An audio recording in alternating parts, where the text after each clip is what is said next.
लाल की जय। सूत जी ने शौनकादिक ऋषियों से कहा कि हे ऋषियों, साधु कन्या यात्रा से पूर्व मंगल कृत्य करके ब्राह्मणों को धन देकर अपने रत्नपुर नामक नगर को चला। जब बन्या कुछ मार्ग में चला तो भगवान ने मन में सोचा कि इसकी परीक्षा लेकर के देखते हैं इसका हृदय शुद्ध हुआ या नहीं। अतः दंडी स्वामी का रूप धारण करके साधु कन्या से प्रश्न किया कि हे साधु, तुम्हारी इस नौका में क्या वर्तमान है? धन के मद में चूर हुए बन्ये ने उत्तर दिया कि हे दंडी, तुम क्यों पूछते हो? क्या तुम्हारी इच्छा द्रव्य लेने की है? अगर आपकी इच्छा द्रव्य लेने की है तो आप कुछ द्रव्य ले लीजिए और अपने घर के लिए प्रस्थान करिए, अपने मार्ग गंतव्य की ओर जाइए। भगवान ने कहा नहीं, हमको जानना है इस नौका में आपके क्या वर्तमान है। धन के मन में चूर हुए बन्ये ने उत्तर दिया कि हे महाराज, हम बनिया हैं, हमारी इस नौका में लता पात्रादि के सिवा और क्या हो सकता है? आप तो यह कहावत चरितार्थ कर रहे हो कि मांगे भीख और पूछे गांव की जमा। मेरी इस नौका में क्या वर्तमान है, आपसे क्या मतलब है?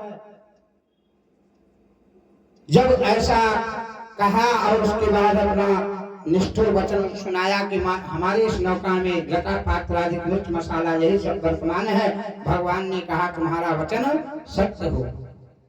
इस तरह भगवान कह करके वहां से चलकर सिंधु के समीप एक जगह बैठ गए। उनके जाने के बाद बनिया ने अपना नित्य कर्म किया। तत्पश्चात वह बनिया नौका की ओर देखा तो नौका जो जल में दब करके चलती थी वह हल्की हो गई तो जल के ऊपर आ गई। बनिया संशय में पड़ा।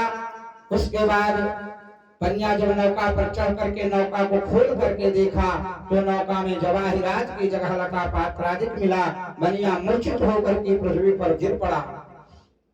होश आने पर अत्यंत चिंतित हुआ।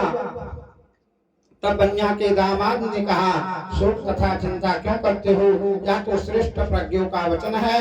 गतम शोचामि कृतम न मन्ये, गतम शोको न कर्तव्यो भविष्यं नैव चिन्तयेत्, वर्तमानेषु कार्येषु वर्तयन्ति विवक्षः।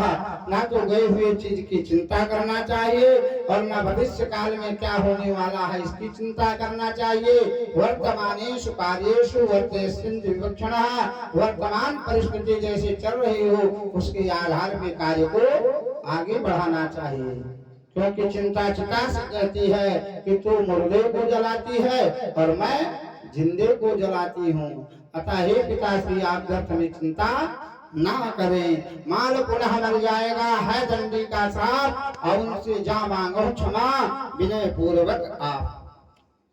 हे पिताश्री, आप दंडी महाराज के शरण में जाइए और उनसे क्षमा मांगे, वे आपकी सारी इच्छा पूरी करेंगे। क्योंकि प्रणत पाल रघुवंश मन करुणा सिंधु खरार, अगय शरण प्रभु राखे हैं सब अपराध विसार।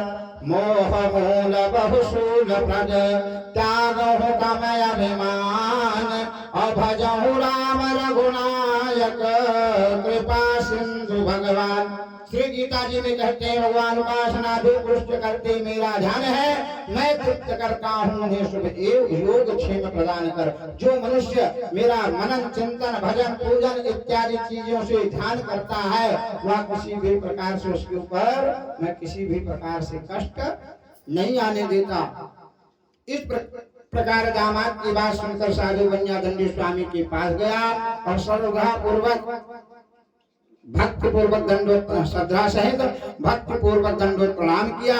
उनसे आदर पूर्वक बोला कि हे प्रभु, मैंने आपके समक्ष जो झूठ बोलने का अपराध किया था भगवान उसे क्षमा कीजिए।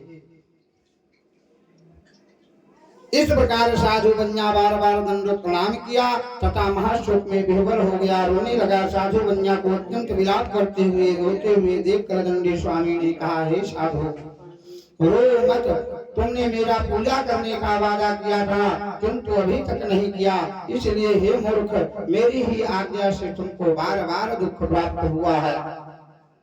दंडी स्वामी का कथन सुनकर साधु बन्या स्तुति करता है कि नारद शुक व्यास रटे मुनि स्वामी ताऊ को पार न पावे अजाहि अनादि अनंत अभेद सुभेद अछेद निरंतर गावे निर्गुण पे गुणधारी प्रभु निर्गुण पे गुणधारी प्रभु जग में नीचे आकर खेल रचावे अमूर्ख तथायन जाने यहाँ हम जाने कहाँ तुम्हारो गुण पावे मूर्ख तथायन जाने यहाँ हम जाने कहाँ तुम्हारो गुण पावे।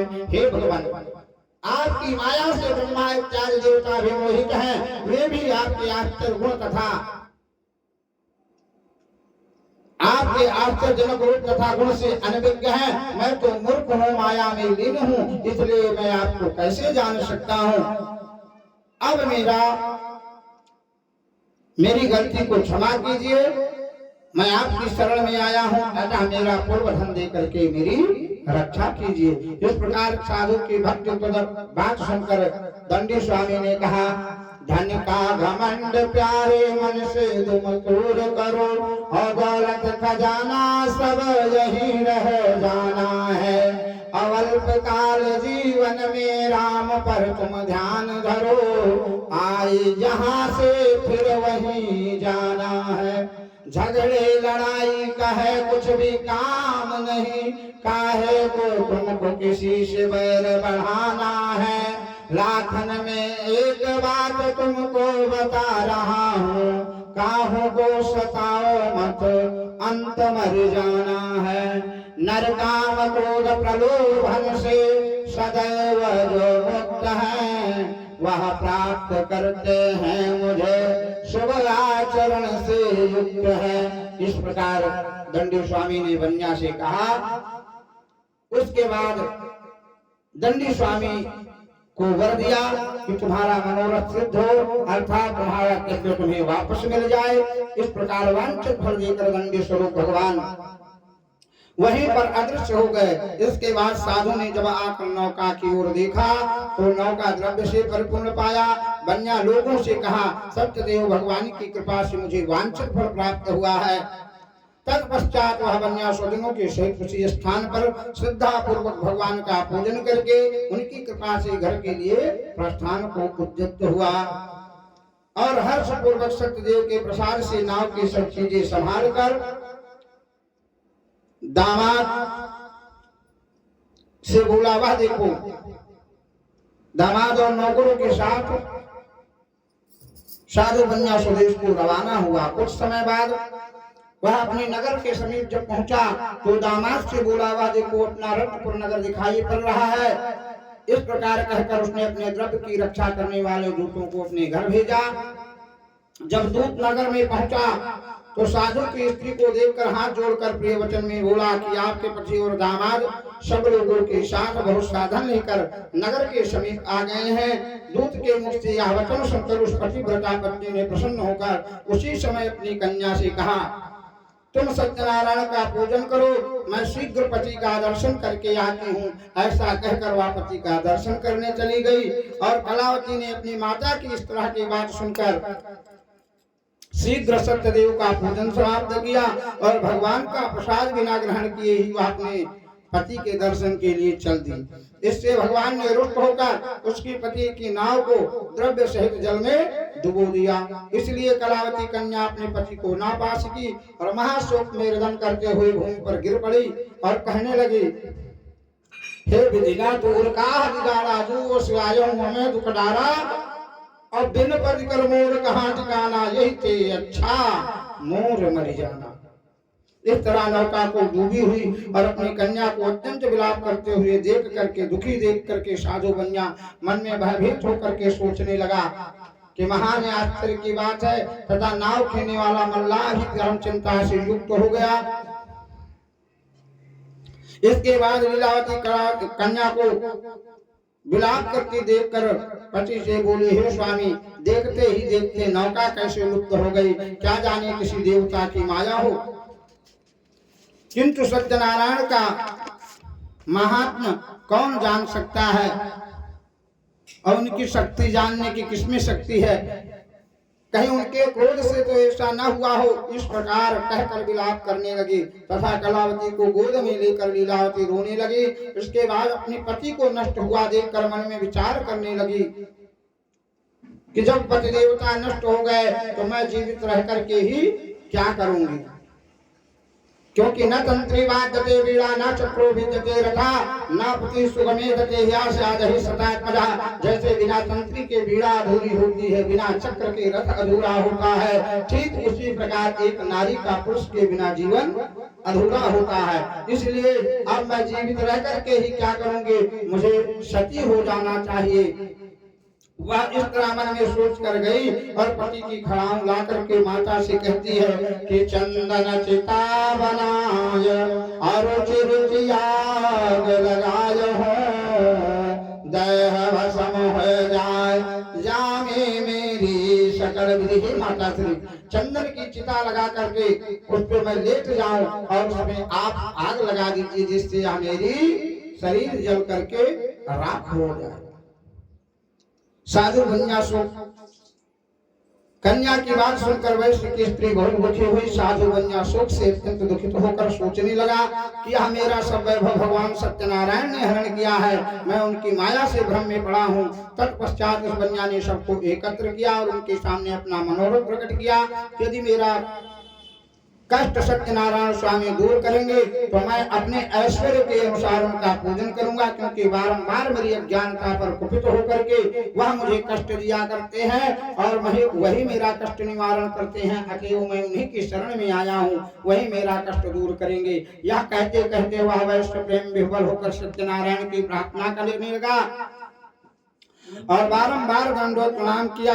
तब दीनदयालु प्रभु उस पर प्रसन्न हुए। तत्पश्चात आकाशवाणी हुई कि हे राजन, तेरी कन्या मेरा प्रसाद त्याग कर अपने पति का दर्शन करने चली आई है, इस कारण यह अपने पति का दर्शन नहीं पा सकी।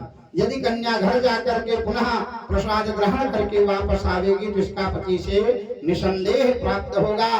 कन्या ने गगनमंडल से आकाशवाणी सुनकर शीघ्र घर आकर प्रसाद खाकर पश्चात जब वह फिर उस स्थान पर वापस आई तो स्वजनों के सहित अपने पति को देखा। अनंतर पिता से कहा, घर चले, विलंब क्यों करते हैं। कन्या की बात सुनकर के साधु संतुष्ट हुआ। उसी समय वहीं पर सत्यनारायण का विधि पूर्वक पूजन करके द्रव्य और बंधन जनों के सहित आनंद पूर्वक घर आया। इसके पश्चात वह हर पूर्णमासी और संक्रांति को सत्यनारायण स्वामी का पूजन करने लगा। शौनकादिक ऋषियों से सूत जी महाराज कहते हैं कि इस प्रकार साधु बन्या व्रत के प्रभाव से इस लोक में सुख भोग कर और अंत में सत्यपुर वैकुंठ को प्राप्त किया। श्री स्कंद पुराण रेवा खंडे सत्यनारायण कथायाम चतुर्थोत्सव श्री सत्यनारायणार्पणमस्तु। प्रेमेश गुरु वृंदावन बिहारी लाल की। सत्यनारायण भगवान